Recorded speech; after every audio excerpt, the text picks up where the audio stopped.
I want to bring out Mr. Kevin Sorbo. I consider him to be a good friend.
Thank you.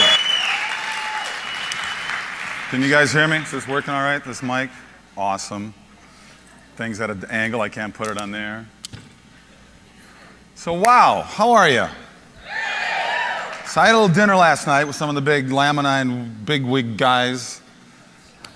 So we got Korea, we've got Malaysia, we've got Indonesia, we've got the Philippines, and we got the US. We got Russia. We've got Russia here, for crying out loud. It's like the NATO of health right here. We don't need NATO. NATO doesn't do crap for the world. This company does do something for the world. That's what's the amazing thing. So if you don't know who I am, my name is Kevin Sorbo. I am an actor. I played Hercules for many years on TV. I'm going to brag about Hercules because it became the most watched TV show in the world. We passed Baywatch. I say because we had a lot of women, we showed a lot of cleavage, so I call it Baywatch BC. I went on to do another series called Andromeda for 5 years after that. Andromeda, for those sci-fi fans, we got a few. I'm a big Gene Roddenberry fan, so it was the first show Gene Roddenberry created after Star Trek. So I'm in New Zealand 7 years filming Hercules from '93 to 2000. I'm in Canada for 5 years, from 2000 to 2005.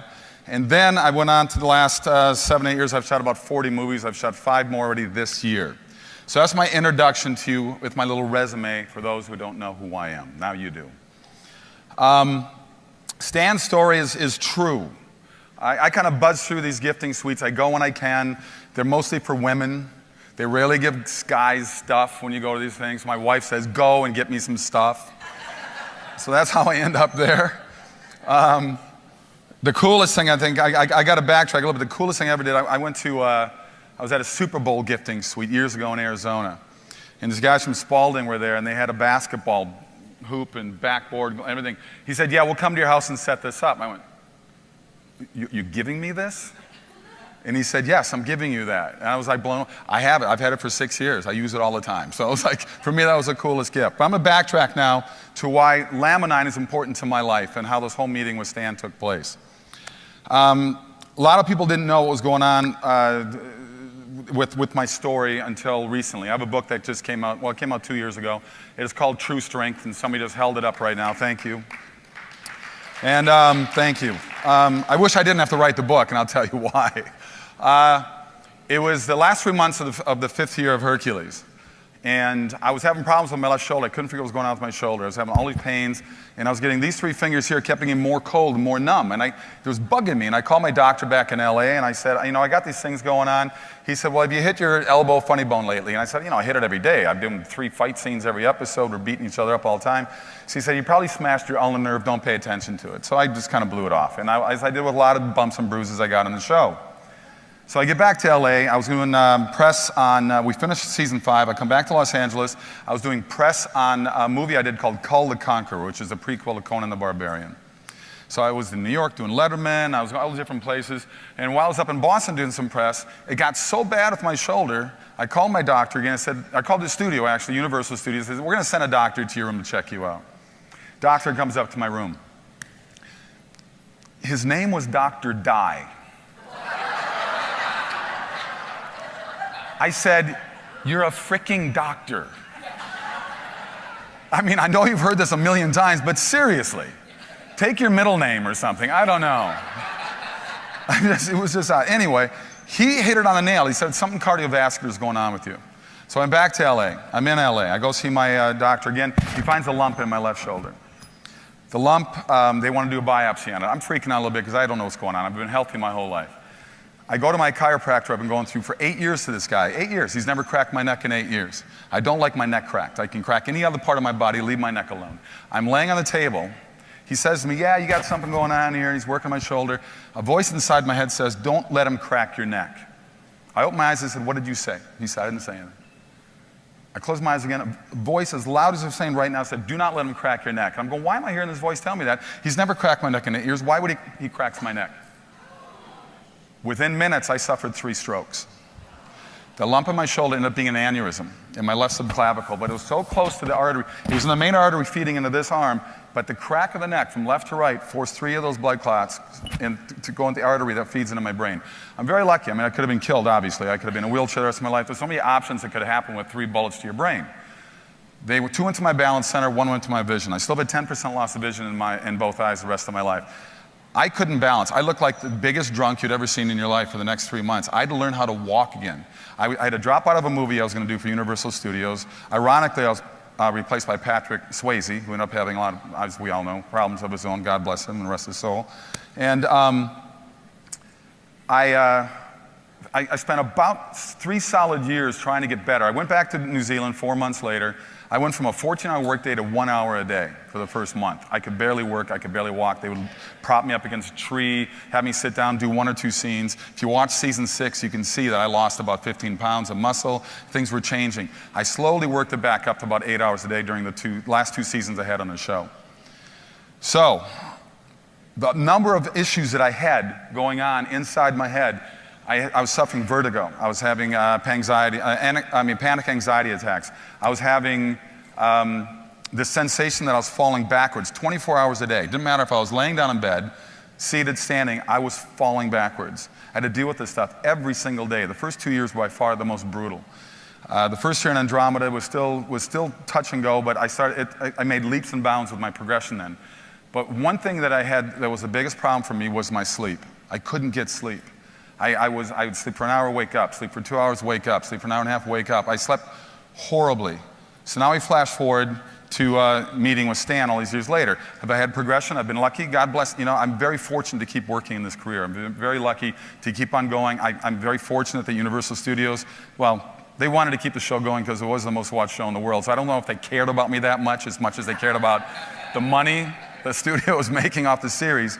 So, but that gave me, to continue to work, that gave me a light at the end of a very, very dark tunnel in my life. I luckily had the support of my wife that was pushing and pushing and pushing for me to get better.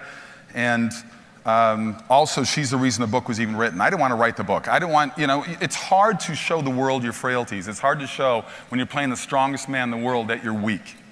And so I didn't want to tell my story. I kept notes, but I kept notes only for myself so I could track my progression. When I first started going, for me to get from the bedroom to the bathroom was a triumph on my own. That was like a little, you know, then once I got a block, then I could walk 2 blocks. And I kept notes of that.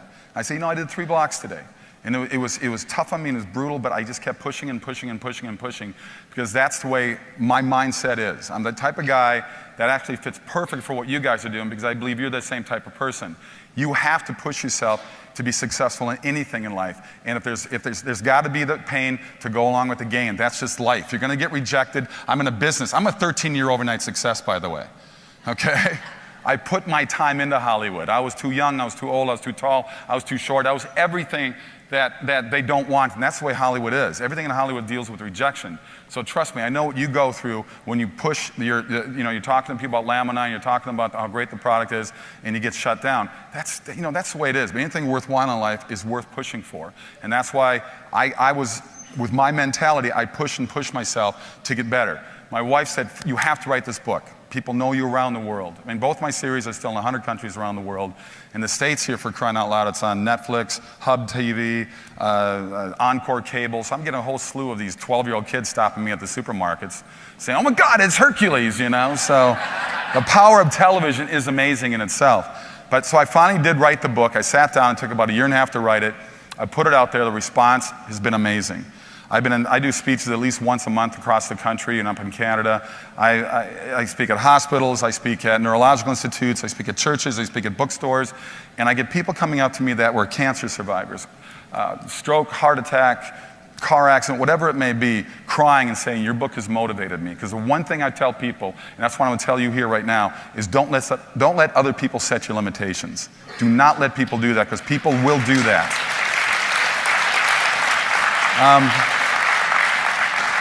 So yes, I did meet Stan, and Stan said, you're tall, you're an actor who's tall. I said, yes, I know, it's a strange combination, but it does happen.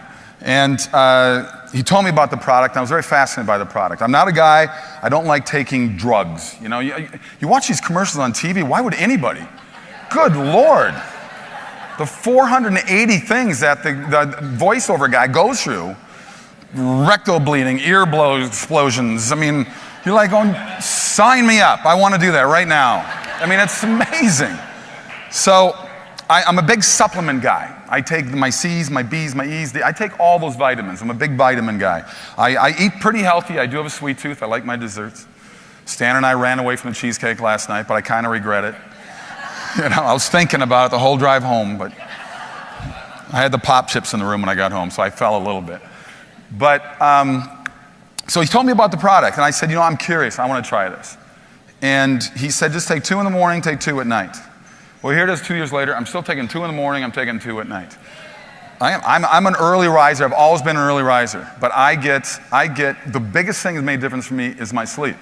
You told me that. I love what you said. It fills the potholes of your life, because I think it affects people differently. And for me, all of a sudden, to get 5 to 6 hours straight every night, and I've been doing that straight now since I've been on Laminine, it's amazing to me. That to me is incredible. That's really all I need. You know me. I'm up at 5 in the morning already doing my emails and stuff. So, but what Laminine has done for me, I think it's relaxed me more. It yet gives energy at the same time, which is interesting. You know, I don't need to do. It's sort of weird when I meet these people that do the vodka with the Red Bull. I said that's like a serious upper with a serious downer.